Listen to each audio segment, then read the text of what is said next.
Nicolas Bourbaki is the collective pseudonym under which a group of 20th-century mathematicians, with the aim of reformulating mathematics on an extremely abstract and formal but self-contained basis, wrote a series of books beginning in 1935. With the goal of grounding all of mathematics on set theory, the group strove for rigor and generality. Their work led to the discovery of several concepts and terminologies still used, and influenced modern branches of mathematics. While there is no Nicolas Bourbaki, the Bourbaki group, officially known as the Association des Collaborateurs de Nicolas Bourbaki, has an office at the École Normale Supérieure in Paris. Foundation. In 1934, young French mathematicians from various French universities felt the need to form a group to jointly produce textbooks that they could all use for teaching. André Weil organized the first meeting on 10 December 1934 in the basement of a Parisian grill room, while all participants were attending a conference in Paris.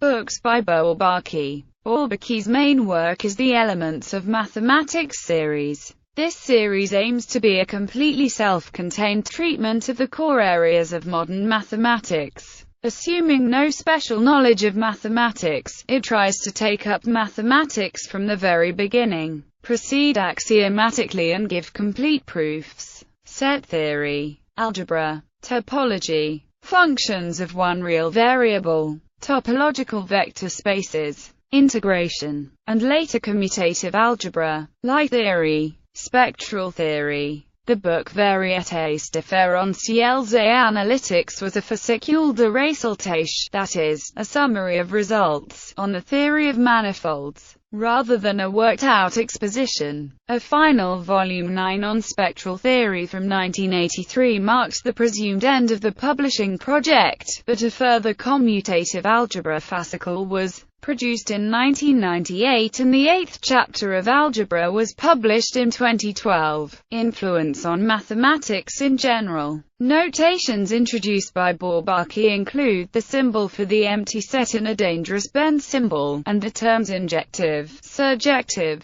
and bijective. The emphasis on rigor may be seen as a reaction to the work of Henri Poincaré, who stressed the importance of free-flowing mathematical intuition, at a cost of completeness in presentation. The impact of Bourbaki's work initially was great on many active research mathematicians worldwide. For example, our time is witnessing the creation of a monumental work, an exposition of the whole of present-day mathematics. Moreover, this exposition is done in such a way that the common bond between the various branches of mathematics become clearly visible, that the framework which supports the whole structure is not apt to become obsolete in a very short time, and that it can easily absorb new ideas. Emile Artin, 474–479, it provoked some hostility, too. Mostly on the side of classical analysts, they approved of rigor but not of high abstraction. Around 1950, also, some parts of geometry were still not fully axiomatic, in less prominent developments one way or another. These were brought into line with the new foundational standards, or quietly dropped.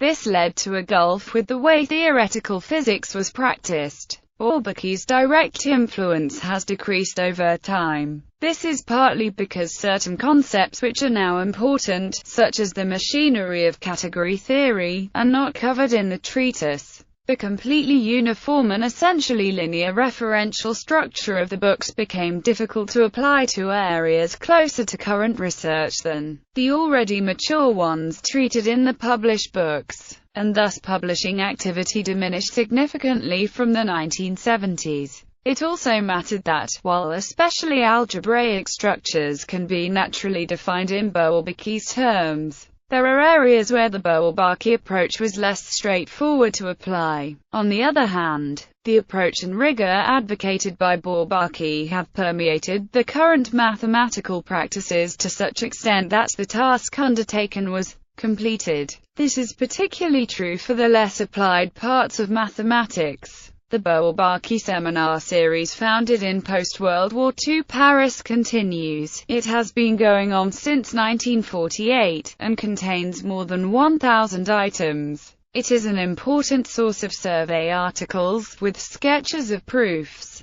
The topics range through all branches of mathematics, including sometimes theoretical physics. The idea is that the presentation should be on the level of specialists, but should be tailored to an audience which is not specialized in the particular field. The group accounts of the early days vary, but original documents have now come to light. The founding members were all connected to the École Normale Supérieure in Paris and included Henri Cartan, Claude Chevalier, Jean Coulomb, Jean Delsarte, Jean Dieudonné, Charles Erisman, René Depostel, Zola Mandelbrot and André Weil. There was a preliminary meeting towards the end of 1934. Jean Leray and Paul Dubreuil were present at the preliminary meeting but dropped out before the group actually formed. Other notable participants in later days were Hyman Bass, Laurent Schwartz, Jean-Pierre Serre, Alexander Grothendieck, Jean-Louis Cossul, Samuel Ellenberg, Serge Lang and Roger Godement. The original goal of the group had been to compile an improved mathematical analysis text. It was soon decided that a more comprehensive treatment of all of mathematics was necessary. There was no official status of membership, and at the time the group was quite secretive and also fond of supplying disinformation. Regular meetings were scheduled, during which the group would discuss vigorously every proposed line of every book. Members had to resign by age 50. The atmosphere in the group can be illustrated by an anecdote told by Laurent Schwartz.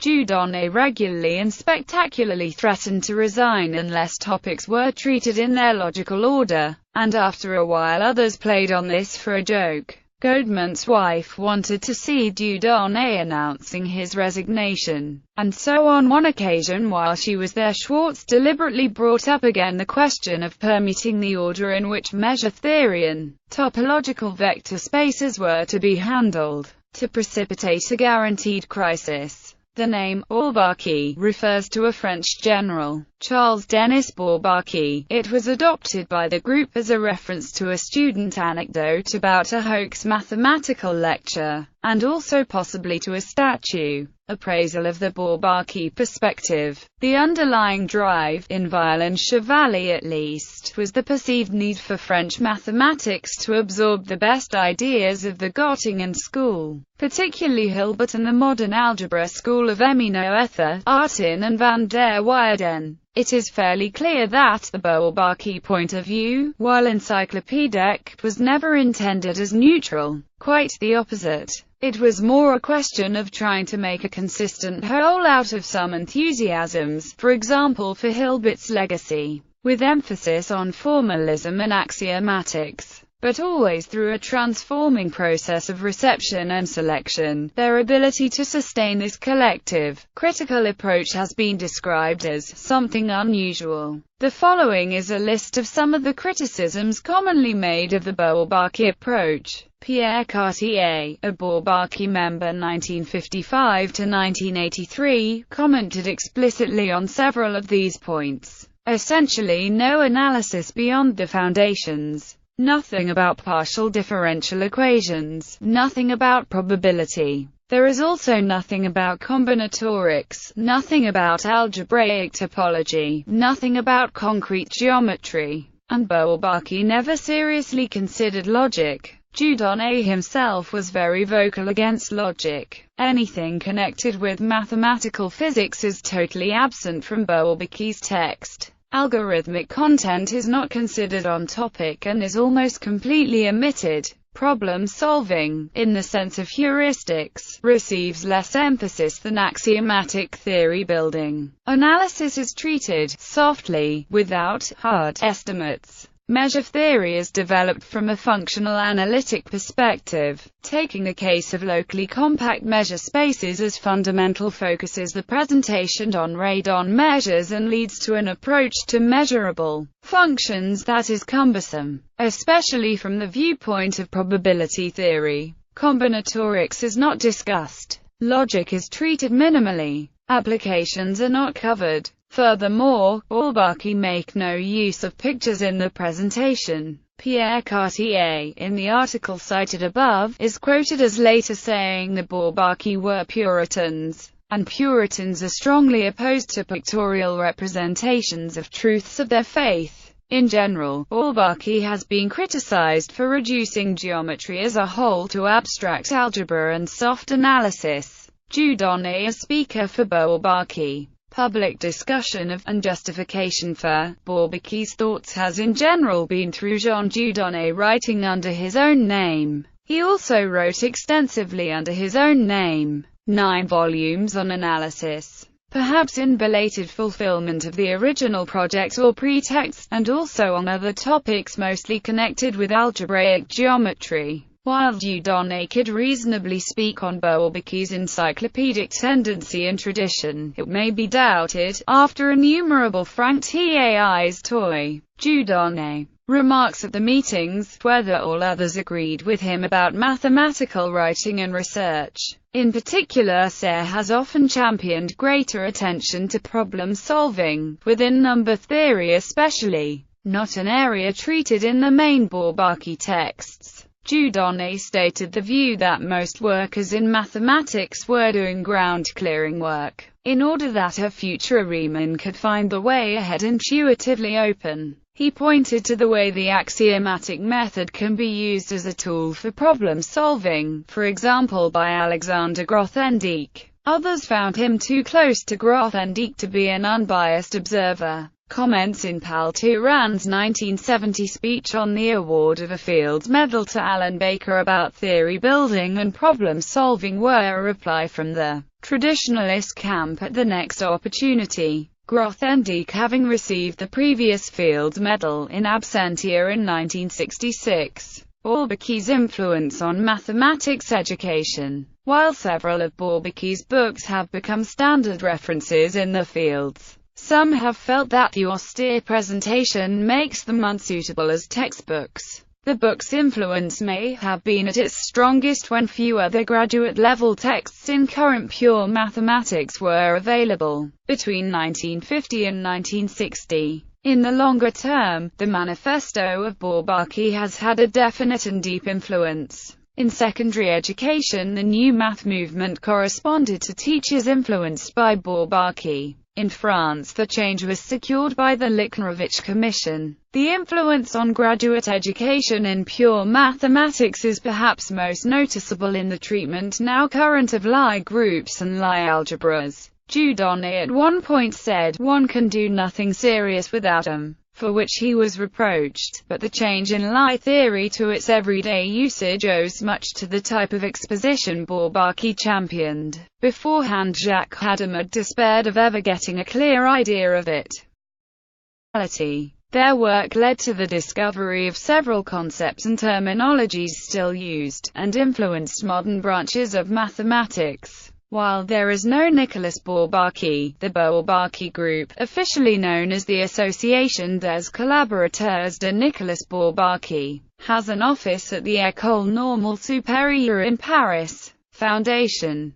Nicolas Bourbaki is the collective pseudonym under which a group of 20th-century mathematicians, with the aim of reformulating mathematics on an extremely abstract and formal but self-contained basis, wrote a series of books beginning in 1935. With the goal of grounding all of mathematics on set theory, the group strove for rigor and generality, algebra, topology, functions of one real variable, topological vector spaces, integration, and later commutative algebra, Lie theory, spectral theory. The book Variétés différentielles et analytiques was a fascicule de résultats, that is, a summary of results, on the theory of math. Books by Bourbaki. Bourbaki's main work is the Elements of Mathematics series. This series aims to be a completely self-contained treatment of the core areas of modern mathematics. Assuming no special knowledge of mathematics, it tries to take up mathematics from the very beginning, proceed axiomatically and give complete proofs.